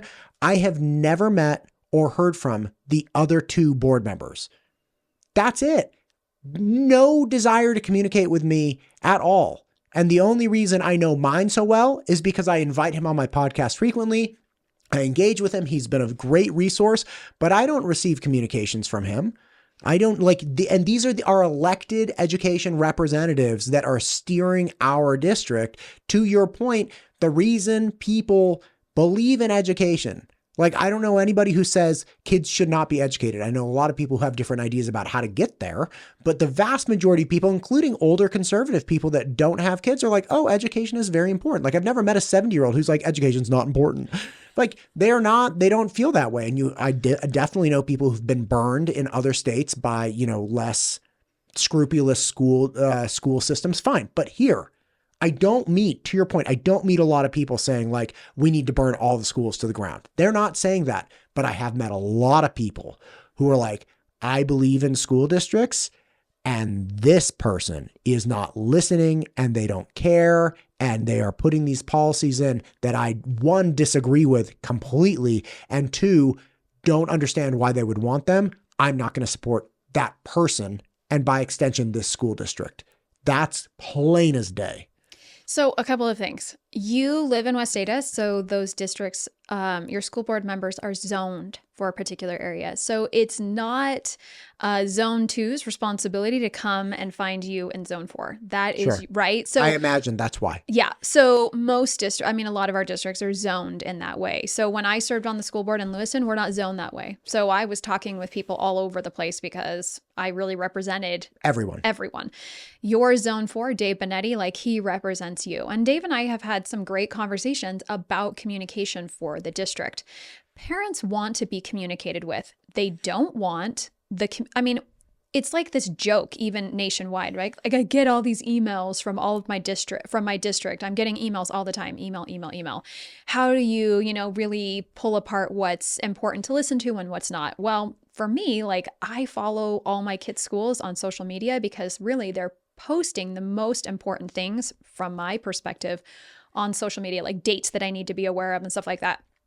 And I'm getting interaction from teachers, right? I'm getting their emails about what we're covering in class or when this test is coming up. I get that from my middle schooler, which I love. I love when I'm being told as a parent, hey, this test is coming up, because then I think, okay, I need to make sure that my child is studying for this test. Now, I acknowledge that not all parents want to receive that type of communication. And I just think like, well, the teacher's going to send it out and you don't have to pay attention to the text, right? Like, whatever. Right. But parents don't want this type of smoke and mirrors communication from their districts, which a lot of them are getting, which the district is saying, hey, it's so amazing here. And look at all the wonderful things that we're doing. But we're not going to talk about the things that we're not good at. Now, I get it. What organization really wants to talk about the things that they're not good at? No organization's going to want to talk about that. But parents really want to know what's going on. They don't want this is so wonderful, we're so fantastic. Because when we hear those messages all the time, we actually know it's not true. Right. Because parents are the ones who are experiencing the frustration.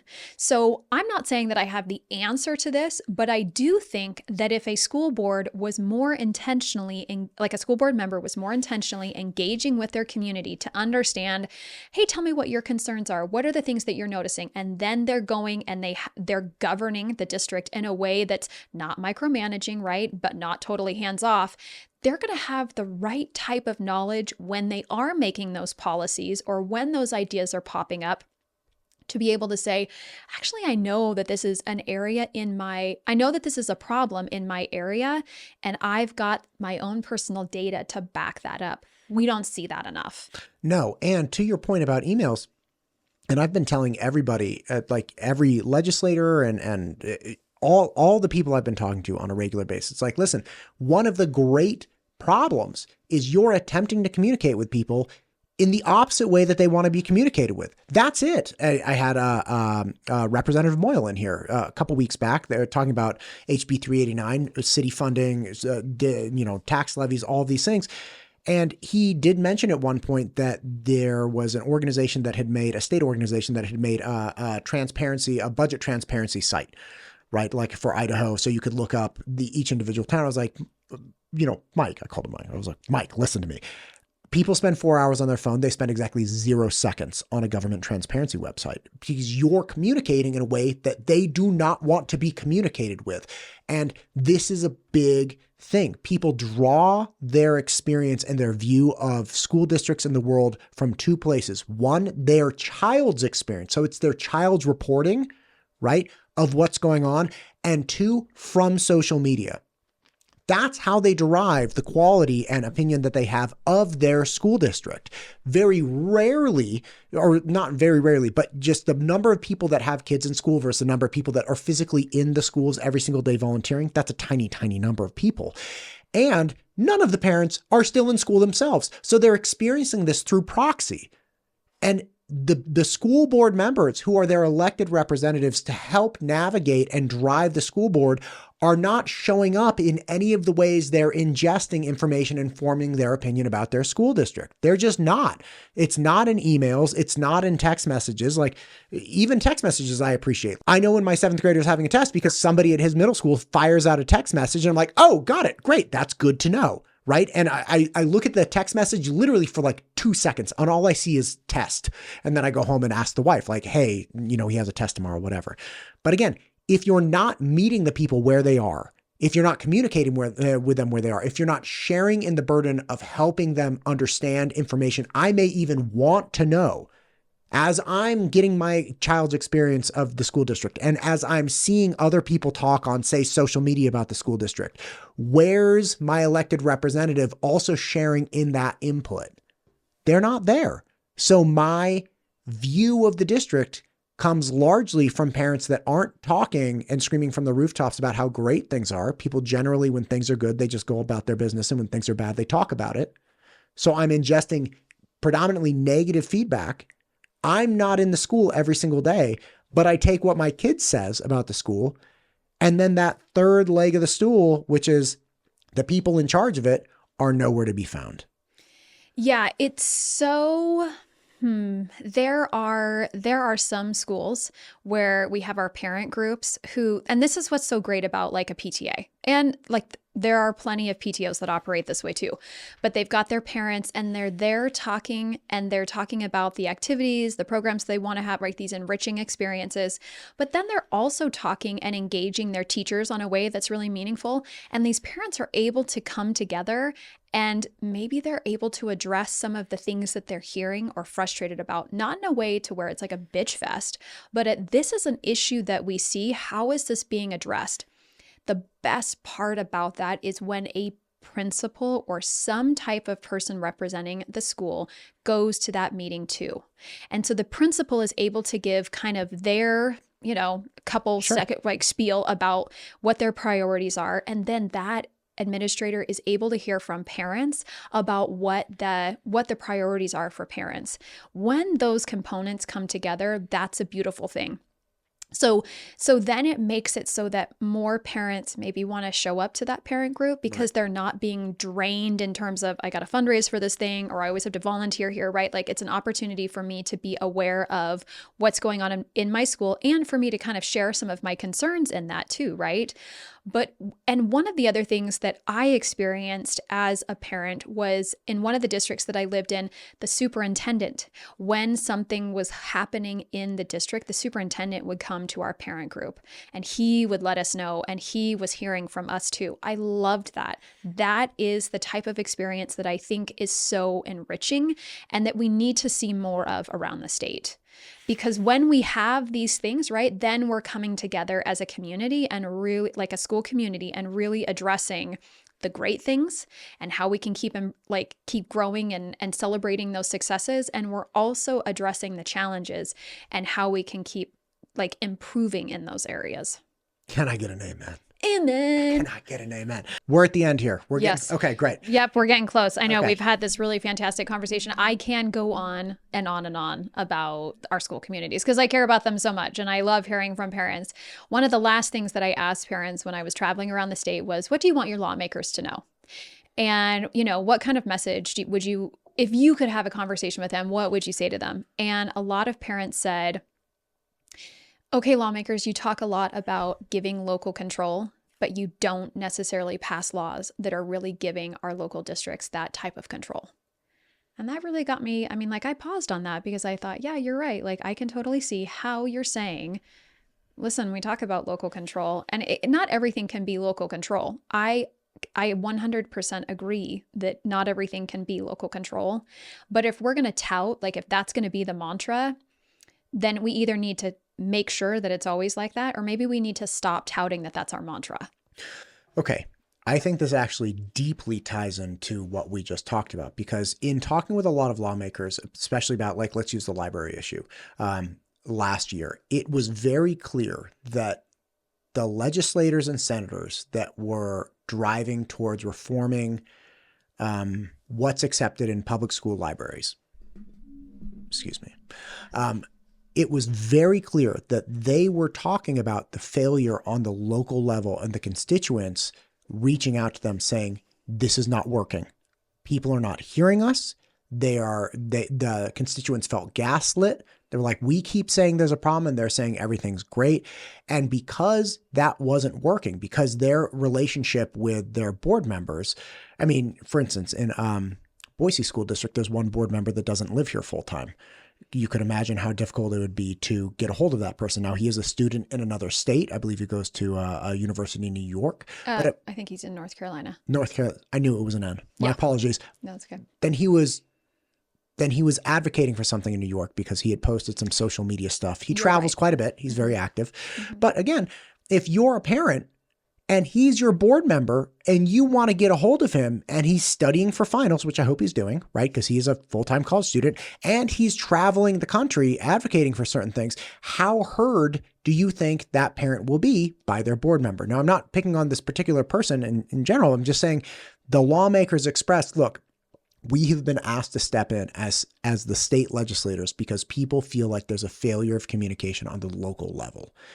And I'm not saying for sure, but perhaps if there was better communication on the local level, then they wouldn't have experienced this wave of people going straight to the state saying, state, you have to take over.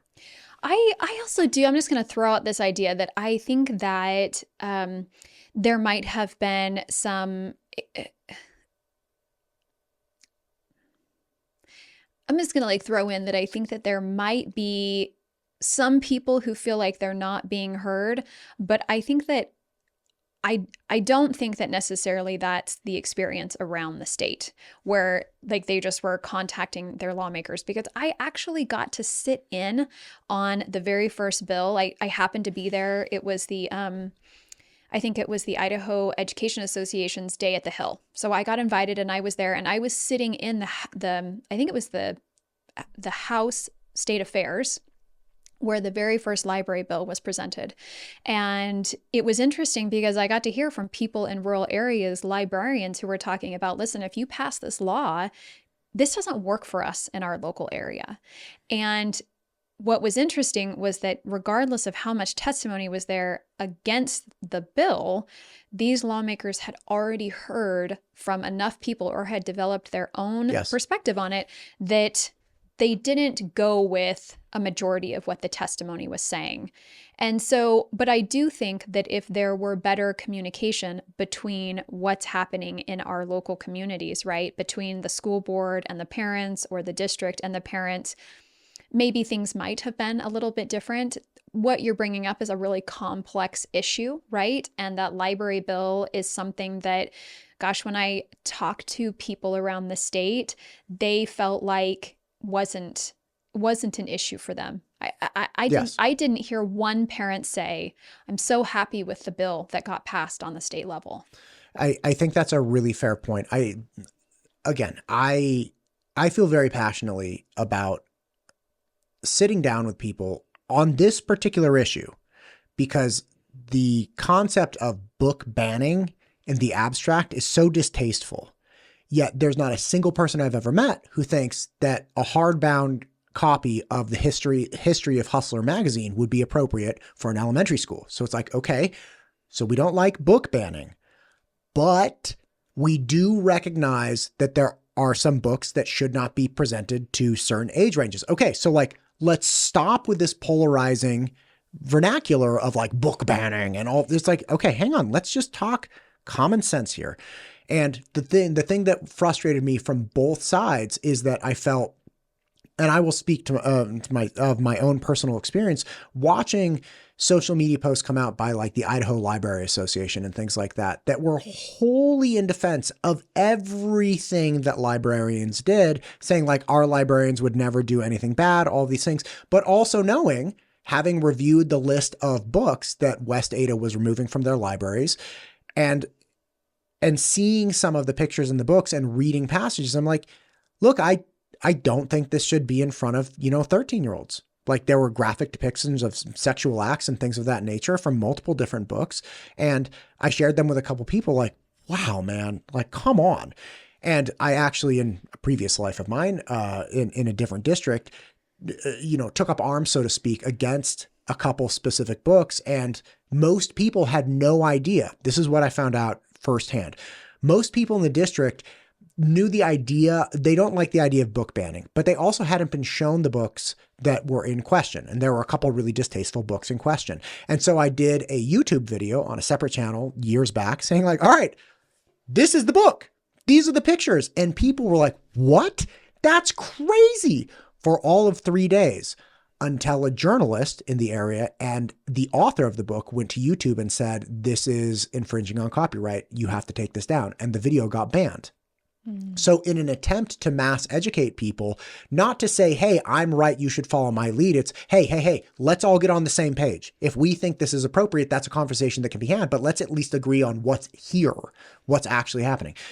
So again, there was from the communication that I saw from the Library Association, there wasn't a great degree of like, okay, let's sit and talk. Let's go book by book. You seem really upset about this. Let's find out if these books actually exist.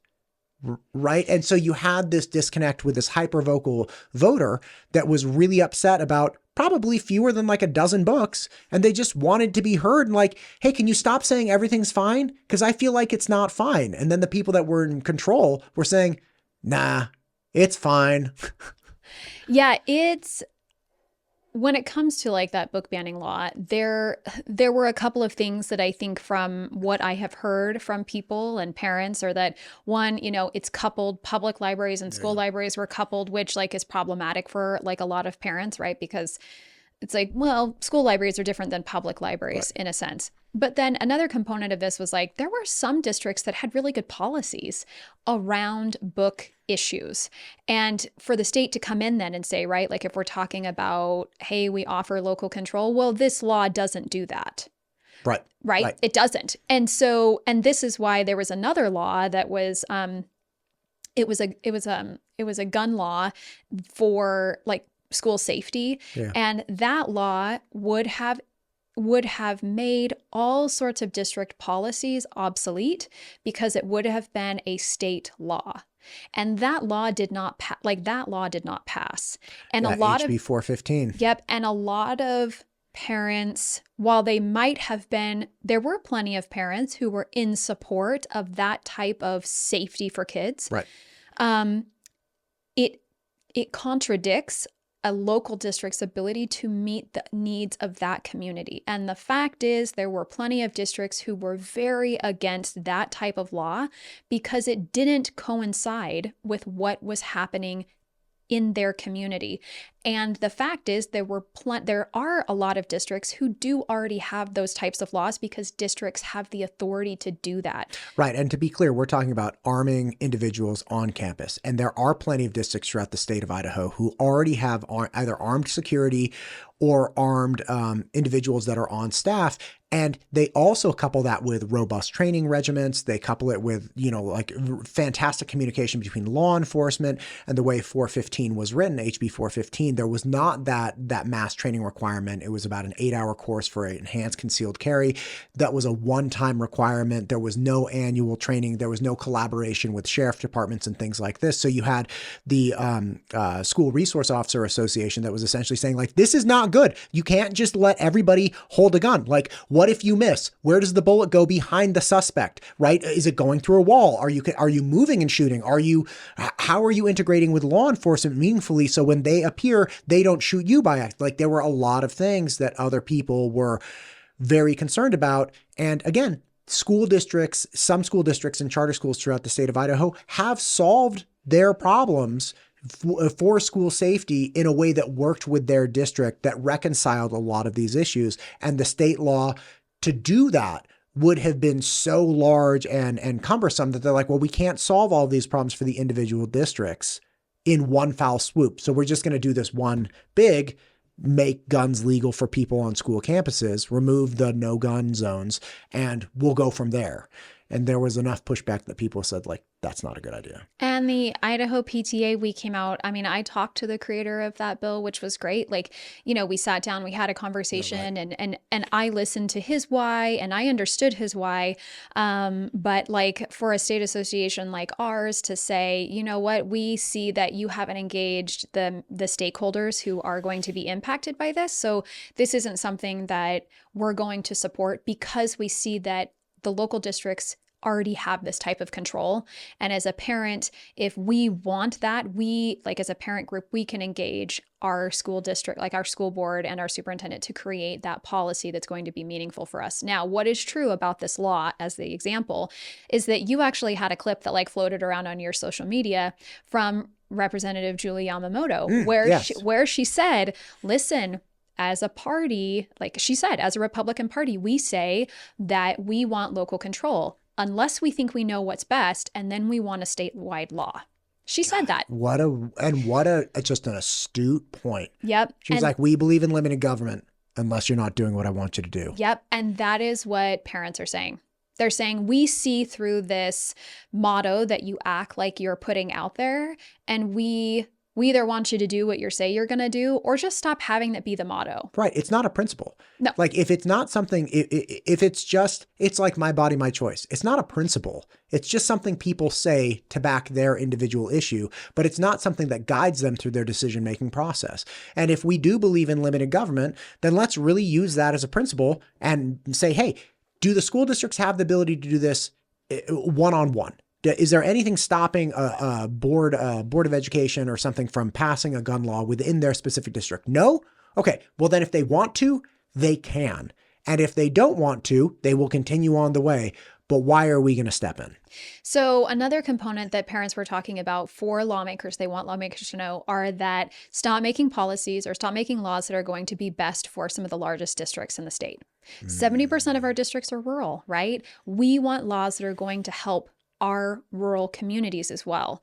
So that gets a little tricky for lawmakers, I think. And along with that, when we talked about enrollment funding formula type, which we don't have in Idaho, there was one area when you have an enrollment-based type funding, then it's like more districts, like some of our districts that are smaller, that are right next to each other, there can be more sharing of students. So like, hey, I offer this, like, oh, I see that this program is offered in this district.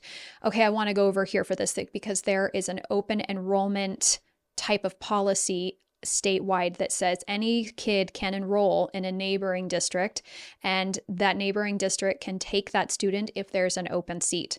So there is on the western side of the state, parents were saying, listen, we'd love some great CTE programs. Gosh, up in Lewiston, they have a regional career tech education center. We'd love something like that. And if we had enrollment-based funding, it might be easier for us to create that type of an experience. And I was like, whoa. And this is, in my mind, parents showing up to the table with their awesome ideas. I mean, because we know that not one person is going to generate all these ideas, but it's people coming together giving ideas. No, that's the exact problem with socialism, right? Like a centrally located economy where it's like, oh, I know what's going to work. Instead, we liberalize it, we make it all, we make the free market of ideas, and then you get people that are like, hey, I have an idea. It's like, it took 1 million people and there was like one person in the million who was like, damn it, I have an idea. And like, instead you have 100 people who are saying they're going to come up with all the right ideas. It's like, no, let's make it 1 million people solving problems, and let's tap into the people who are dealing with kids on a regular basis. Gosh, that's great. Yeah. That's good stuff. I really do love that. And then I think the other thing is that, one of the themes that I heard was that kind of this lack of real talk. So there are a lot, parents and nonprofits feel like there's a lot of responsibilities laden on nonprofits. The way that Idaho structures itself is that we do have a slimmer like government, right? And a lot of people like that in the state of Idaho. But what that does are create gaps, and nonprofits come in and fill these gaps. And so because they're coming in and filling these gaps, those nonprofits, they need funding too, right? And so it kind of becomes this fight for resources. It's a fight for resources. And I think in some measure it's a type of an acknowledgement. People like to be acknowledged. They like to be thanked for what they do. And I think that as lawmakers, what parents are saying to lawmakers is, listen, we're filling a gap. And we see other nonprofits in our communities filling a gap. We'd love to be acknowledged for the work that we're doing. We're working really hard. And that's true. We have a lot of parents who are working very hard, teachers who are working hard in our nonprofits, community members who are working hard in our nonprofits to fill the gaps for our school communities. And I think it's important for lawmakers to understand that as they're making the budget and they only have so much money that they're using. I mean, listen, $2.65 billion goes towards education in the state of Idaho. That's a lot of money. But there are still gaps, and nonprofits are filling those gaps, and it's essential for them to fill those gaps. But that there does need to be an acknowledgement that if we have this slimmer government, if we have these things, and this is how Idaho operates, let's just acknowledge that we have our nonprofits who are coming in and filling our gap, and we're really grateful for all the work that they're doing for us. I personally am so grateful for the work that our nonprofits are doing to fill these gaps. I was listening to, she's I don't know how you say it, like a priest or a priestess of a church. I don't actually know. A religious leader. Thank you. That's better. So there's a religious leader in one state who kind of talked about how they don't have as much funding for like kind of like a food pantry, right? Yeah, and so this church comes in and fills this need. And there is this one PTO group in one of our schools around the state. They're funding the food pantry for their community. So it's like, yeah, local community people are meeting their local needs. But what I observe too are that our schools that integrate a strategy, and this is like happening around the community school strategy that the United Way of Treasure Valley is helping school districts integrate. Those schools they have a strategy in place to where they are meeting their community needs based on the people who are there. They understand what's going on in their community because they're intentionally reaching out to them and understanding their needs and then filling those needs. I just think that what parent doesn't want to be acknowledged for the good things that they're doing? What person doesn't want to be acknowledged for the good things that they're doing, right? So that's something that parents would like lawmakers to know, that like nonprofits are filling gaps. Right. And that public-private partnership is something that people tout all the time because it obviously resolves a problem that an elected official is experiencing but may otherwise be incapable of addressing, and it improves their area, whatever their district is or whatever their constituents' lives are. It improves them. And again, just for instance, Bill Roscoe, the Reverend Bill Roscoe with Rescue Boise. He's works with the Ada County Commissioners to combat homelessness, to address drug addiction, all of these things. And every commissioner I've spoken with, they all love him. They're like, this is great. And he, by the way, the county was paying some money into a project through the city of Boise, and they did not feel like it was really matching the needs, specifically because there were really no asks put on the individuals who got housing and whatnot. There were no asks to go to drug therapy. There were no asks to get sober. They felt like, offering help to somebody, but with conditions attached to it were inappropriate. That's what the city of Boise, it's my understanding, said. And Bill Roscoe, here on the other side, is saying like, I'm not asking for money. I'm not asking for any help. Like, I'm just doing this thing. And by the way, we have open beds. You just got to be sober and you got to do this work, right? Like, we have conditions, and that's a beautiful thing, right? Like, I did get connected with him last week. I'm really excited to get talking to him soon, because again, that's somebody who's just like, look, you have this problem and I don't know how, but I'm going to be the solution. And man, that's a little to their credit. Ada County has really honored this individual. They have, done photo shoots with him. They've walked through the facilities. They've really acknowledged like, this is a wonderful program. So kind of like what you're talking about, good on you. And he wasn't asking for it, but they gave it to him. I love that. Yeah. So that's essentially, those are some of the main themes that I heard. That's just all. Okay. That's essentially, we talked about this for a really long time, right? These are things that parents, deeply care about. And it's, I love what I do. I love that I get to be the president of this awesome nonprofit that's been around for 119 years, right? That started with mothers who cared about their kids and kids in their communities. And now it's grown to this. It's grown to a group of people who have now, they continue to carry it on. And we need parents. You need a place to be able to gather and to be organized in that way. And that's what Idaho PTA does for parents. And I love it. Yeah, it's awesome. And especially at a time when we have a national crisis with parents being removed from the education system, to look to Idaho again. And I think people that are really leading the way, how Idaho is leading the country in reintegrating parents back into that conversation, and having parent groups that are centrally located, that have access to legislators, that have people's ear, that can be receptive to what the experiences are through a very wide variety of educational systems throughout the state. It's awesome. It is awesome. And anyone can go to our website and join Idaho PTA and become a member. It's $10 a year. And basically what you're saying is that you care about Idaho kids, you care about the work that we're doing, and you want to be a member of that great work that we're doing. It's awesome. Mm-hmm. It's awesome. Thank you for what you're doing as president and as just an engaged community member. You're doing a lot. Thanks, Matt. Yeah. It's great to be here. Yeah.